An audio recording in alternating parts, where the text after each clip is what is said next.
Good morning. To all the students who are graduating and their families, Sanjay Bhai, Bimal, Surud Bhai, all the faculty of SEPT, I'd like to first thank Bimal for a very warm, personal and extremely accurate introduction. But with your permission, Bimal, I am going to reintroduce myself to all of you as someone who has actually spent 45 years in trying to understand the behavior of 3 inanimate spheres on a small 12 by 6 table. And along with that, I have also spent 45 years of my life in trying to understand my own mind and how my own mind reacts to various stimuli of anger, jealousy, greed, lust, sorrow, love, joy. And my submission to all of you today is that when these two understandings merge in a very intricate manner, the understanding of your mind and the understanding of your subject matter, of your profession, when they merge, it results in magic. It results in peak performance and it results in excellence. It's a word which has been used by Bimal and Sanjay Bhai. Excellence. It's a concept, it's an idea that we in our country need desperately today. We cannot say that 5,000 years ago we were the best country in the world, we were the best civilization in the world. We cannot rest on laurels. We need to be the best today, we need to be the best tomorrow, and we need to be the best in the next 50 years. So excellence is key. Excellence in every field of human endeavor is the key to pride, to national pride. I'm going to share with you a few learnings about I have pursued excellence. I have been unable to actually attain it, but I have pursued it relentlessly for 45 years, and I'll just share with you some personal stories of how briefly I have managed to kind of glimpse this concept and idea called excellence. So the understanding of the mind and how the mind reacts to various stimuli is something which I'm not going to talk about. All of you will finally get it through introspection. And all of you, including myself and everyone present here, finally introspect only when we fail. So while success is this fantastic romantic notion that society has created, our media has created, we have somehow demonized failure. Failure is something bad and failure is, he is a failure. But I think failure needs to be romanticized too, because only when we fail do we introspect. Well, largely, by and large, when we fail, we sit back and we say, kya hua, what went wrong, and let me see how I can improve. So all of you are going to fail.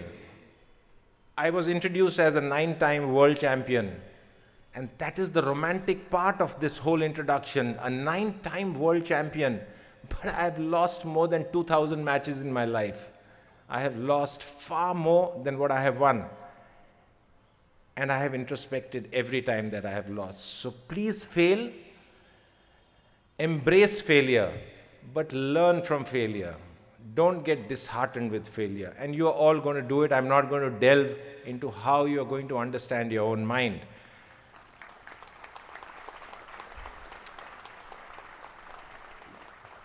What I am going to share with you is how could you possibly understand your subject as best as you can.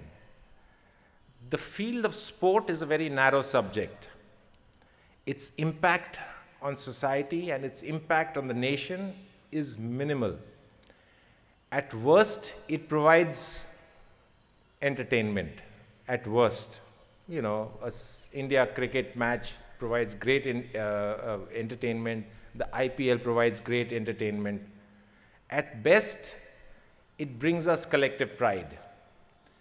A Abhinav Bindra or a PV Sindhu standing on the Olympic Stadium, it makes us come together, and we feel great pride. That pride is short-lived.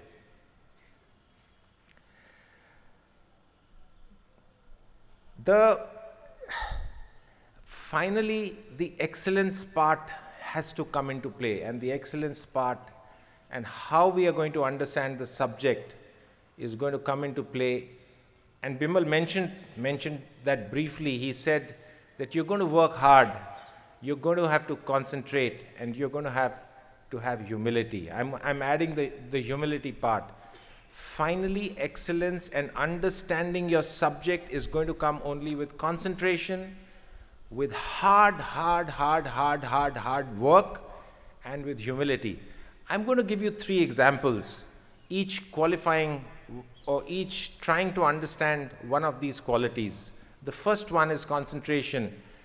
A fantastic definition of concentration that I came upon in a book called the Vedanta Treatise. The intellect supervising the mind to remain in the present. The intellect supervising the mind to remain in the present. Not letting the mind go to the future, not letting the mind go into the past, but being in the present. There's a young youngster, 17-year-old boy called James Wattana, born in Bangkok. His mother used to clean tables in a snooker club, and he used to go with her, and at the age of 9, he started playing snooker. By the age of 17, he had won a World Amateur Snooker Championship, and by the age of 18, he turned professional, went to England, and within the first 1-2 years, started playing superb snooker, and in 1991, he entered the World Meta Snooker Masters Championship with a first prize of £200,000. The game was dominated in England at the time, the professional game, and Wattana from Thailand came into Birmingham at the NEC, the National Exhibition Centre in Birmingham, where the tournament was being held, and he started playing the tournament. First round played brilliantly, second round even better. He won 5 rounds playing superb snooker, 6 quarterfinals, semi-finals, and he has reached the final of the World Meta Snooker Masters. And in the final, he's playing Jimmy White, an authentic genius of snooker, who has multiple time international champion. And in the final, which is a best of 15 frame final, Wattana leads 7-3, requiring 1 more frame for the match and the world title, the world snooker title. And at 7-3, playing supreme snooker, suddenly his game drops. Jimmy White is a thoroughbred professional. His game goes up. It's 7-4. Soon, Wattana's game drops even more. It becomes 7-5. Jimmy White's game improves. Wattana's game drops even more. It's 7-6, 7-all. And Wattana loses 8-7. Now, in professional snooker, the minute the match is over, the runner-up is taken for a live press interview, and after the runner-up's interview, the winner is taken.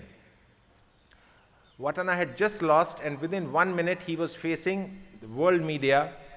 He was facing cameras. He was facing the world media. He sat on the table. Within a minute or 2 minutes of his loss, he was in a total daze, and the press just asked him this: Wattana, what happened? What happened? 7-3. Now his answer is fantastic, and I'm going to tell you what his answer was. It is fantastic because it is the most honest answer that any sports person has given till date in the history of sport, because he revealed his own mind. He revealed what was going on in his mind, and this was his answer. And this was the validation of the intellect supervising the mind to remain in the present. And he still had broken English at the time, because he just moved from Thailand to England. And he said this. He said, when I was 7-3 up, my mind, it traveled into,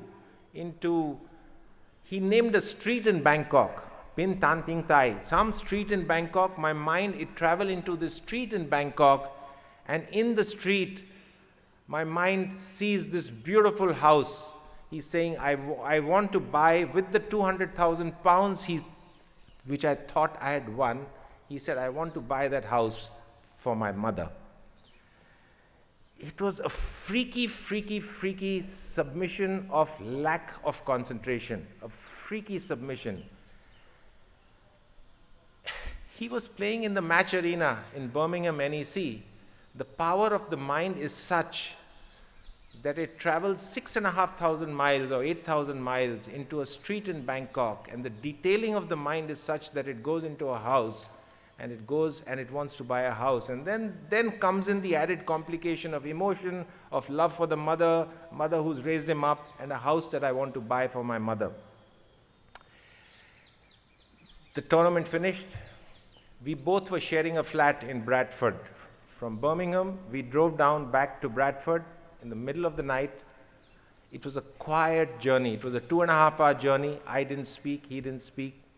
We landed in our apartment in Bradford, went to sleep, woke up in the morning, and having a cup of coffee, I couldn't resist, and I said, Wattana, last night you said that your mind, it went all the way to Bangkok. I said, a logical question is, could you not have asked your mind to come back into the match arena? It's a very simple, logical question. And his answer was the most profound answer. Uneducated boy, 19 years old, it was the most profound answer that I have come across. When I asked him why he could not pull his mind back, he said, you know what, Geet, I wanted to indulge in that thought for only 1 second. I wanted to indulge. It was such a beautiful thought that I wanted to indulge in it for 1 minute, for 1 second. But he said, once the thought came into my mind, he said, I just could not come back into the match arena, at least consciously or subconsciously. And he said, I realize that my mind, it has a mind of its own. It's a fantastic, profound statement. And the first learning of concentration actually came to me in 1991 when I realized that thoughts, they come with built-in, liberally applied superglue. And over the last 25 or 30 years, I have figured out that the art of concentration lies not in eliminating the thought, but it lies in eliminating and removing the super glue from the thought. You will consistently and constantly get thoughts in your mind. There will be positive thoughts and there will be negative thoughts. And the more negative the thought, the more super glue it comes with. The more positive the thought, the more super glue it comes with. So every time you get a romantic, beautiful, positive thought, try and eliminate the superglue first and then indulge in the thought, and the thought will go away. When a highly negative thought comes in, it starts preoccupying you, remove the superglue and move on to the next thought. And that has been my learning in the art of concentration. The Wattana story doesn't end. He was totally devastated, and he was really, really, really angry and perturbed with himself. And I think he introspected. For his life after that, massive introspection took place. He went back, he went to a monastery, he went to monks to try and figure out what happened to his mind. Totally uneducated boy. And he started practicing very, very, very hard after that. He used to play 5 hours every day like most professionals. He started playing for 10 hours a day. He started playing for 11 hours a day. He just slept on the billiard table, literally. And 3 years later, he was playing in Blackpool, the semi-final of a match, a British Open Championship against a Maltese player called Tony Drago. And just before he's about to enter the match arena, and the MC is announcing Tony Drago's name, and then he's about to announce Wattana's name for Wattana to enter the match arena. And our manager at the time, a gentleman called Tom Moran, an Irishman. He walked up behind the stage to Wattana and said, "Wattana, I have sad news to give you. Your father has just been shot dead in Bangkok." Now it's a true story. There's nothing dramatic about it. 45 seconds before Wattana is to go into play, his manager comes and tells him, "Your father has been shot dead in Bangkok." He said, "I've made arrangements. There's a flight out of Thai Airways, flight out of Manchester going to Bangkok." He said, "You can skip the match and just come with me, and I think we need to go and be with your family." And Wattana looked at him. He was in an absolute daze. One tear trickled down his eye, and then he just shook his head. By this time, the MC had announced his name. He walked into the match arena. In his first visit to the table, he made a break of 147 in snooker.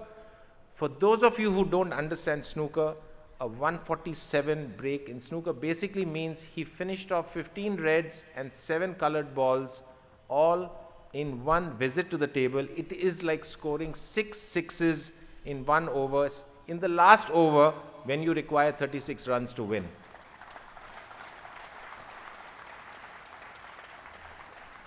He had learnt to remove the super glue of Fevicol from the thought. For that match, he won 4-0. He was lethal, absolutely lethal. So just remove super glue, and it's a constant effort. And now when I talk of hard work, you will figure out that there is a link between concentration and hard work, because hard work is done. You cocoon yourself. When you're working hard, you cocoon yourself. And typically you will work hard when you have failed. And typically you will work hard when you need to introspect.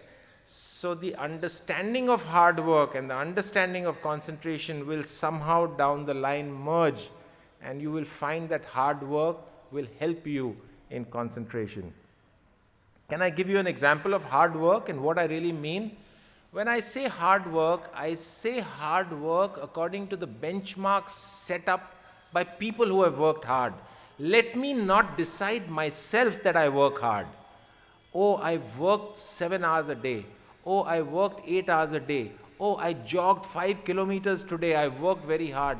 Let you not decide how hard you work. There are benchmarks laid down. There are international world benchmarks laid down of how hard people work. In sport, it's very visible.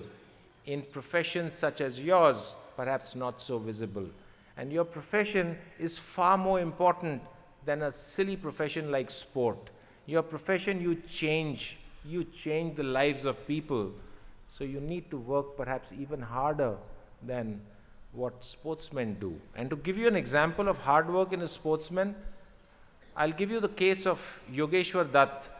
In Beijing, he lost in the quarterfinals in wrestling, 59 kilogram weight category wrestler, and he injured his knee.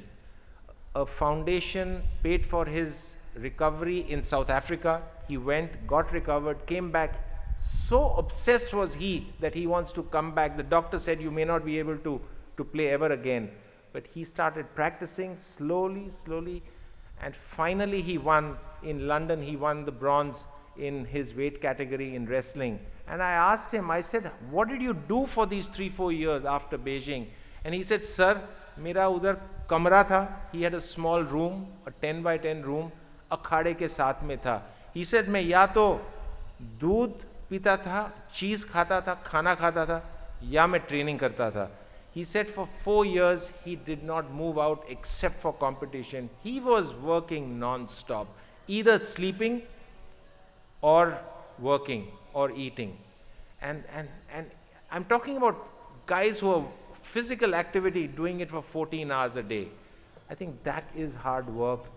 And finally, that hard work will be possible if you convert passion into obsession. Excellence doesn't come with passion. You'll become damn good with passion. You'll become superb with passion. But you will not become cutting edge, world class, excellent with passion alone. You will need to be obsessed. shamelessly obsessed with what you want to do, shamelessly obsessed with understanding your subject. Finally, you have to understand your subject, whatever subject it may be.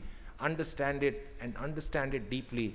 You will need to be obsessed. So please be obsessed. Remove this shawl of passion and put in a cloak of obsession. The last quality for excellence, concentration, hard work, and the third one is humility.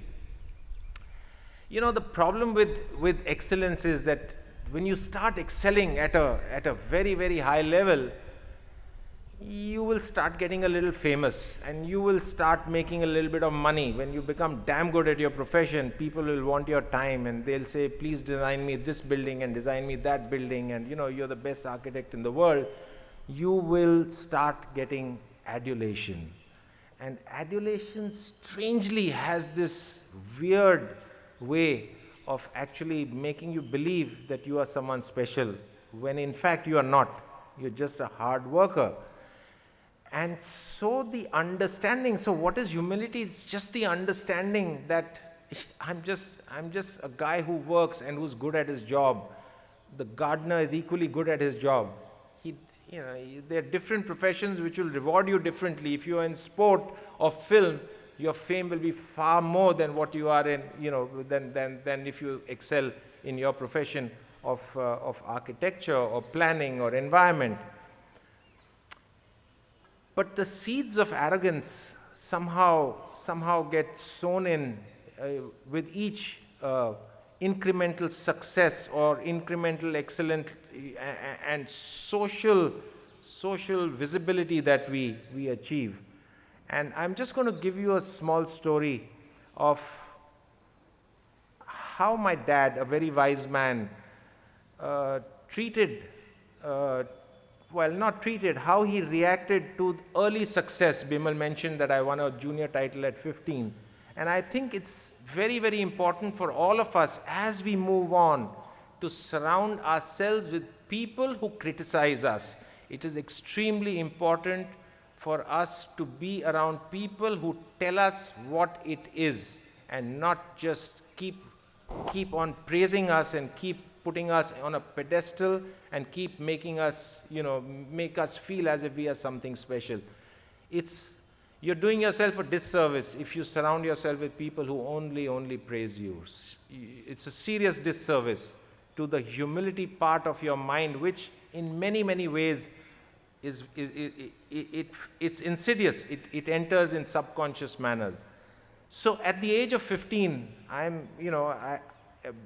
I started at 13. By the age of 14, I was winning the state championship, and by 15, I won the junior national championship. Between the ages of 14 and 15, for 1 year, I didn't lose a match. Every match I played, I was playing the juniors, and people were not really playing that much. There were not many juniors playing, and I was winning everything. And from Jamshedpur, I came back by train. It was a 46-hour train journey. And I had this huge silver trophy. It was fantastic. It was my first national trophy. And it was seriously big. And I come back, I land at the station, and my dad was there to pick me up. And, a young kid come back with this big trophy and a small suitcase. He had come on his Lambretta scooter. He picked me up, hugged me, said shabash, and we went out. He sat in his scooter. I put the trophy in the middle of the Lambretta seat. I sat behind and holding my bag behind, and we headed off near the airport. We used to stay in Wireless Colony near the airport. And no words spoken. He was driving. We landed at home, and my mom was there. She had made halwa, and son coming back from a title victory, and she had made halwa, and she kind of did a small little puja or whatever, did some tika, and my dad was sitting on the side, and my mother's here making me feel, and I'm saying, wow, this is good, you come back after winning a title and you get good food and you get halwa and wow, it's good stuff. And these are genuinely thoughts that were coming into my mind, the feel-good factor. Anyway, I ate whatever I had to eat. And my dad looked at me and said, "Beta, मेरा थोड़ा जूता polish कर दे, मेरे को बाहर जाना है, थोड़ा जूता पॉलिश कर देगा." It was a natural thing to do. My dad and I used to polish our shoes anyway for school and stuff like that. We used to sit down. He used to polish his own shoes and I used to polish mine. And, it was natural. So from this highly feel-good special factor, I was back to polishing my dad's shoe. And that was it. And I went, played in a tournament, played the state championship, won. And I went at 16, again won the national championship, again came back. He must have told something to my mom. There was no halwa and there was nothing. There was no tikka. I just came back. He was there to receive me at the station. And I came back. And I had something to eat. And he said, "Beta, laminata ka mera carburetor mein kachra aa gaya. Thoda carburetor nikal ke, thoda usko saaf kar de." He had taught us how to clean. That time there used to be a lot of kachra in petrol. I'm talking 45 years back. And our carburetors used to get dirty. But I actually knew how to clean a carburetor. And it was natural. I just took it. Every time, from the age of 15 till the age of 20, when I was playing the juniors, and I won everything in the juniors. Everything I was winning. I came back and he would say, "Mere liye ye le aa, mere ko ye saaf kar de." By that time, he had got a car. He said, "Gaadi ke niche jaake under se saaf kar." He was a wise man. And till today, I come back from a tournament and I polish my shoes.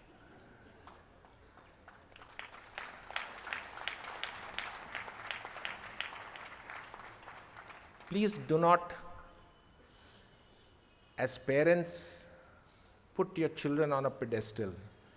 Please, students who are here, don't let your parents put you on a pedestal. And when you become parents, please don't put your children on a pedestal. Thank you. This is what I needed to share with you. I wish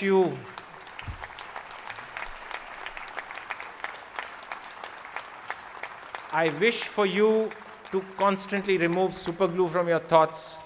I wish for you to work hard. I wish for you to convert your passion into obsession, and I wish for you to polish shoes even 20 years from now. Thank you very much.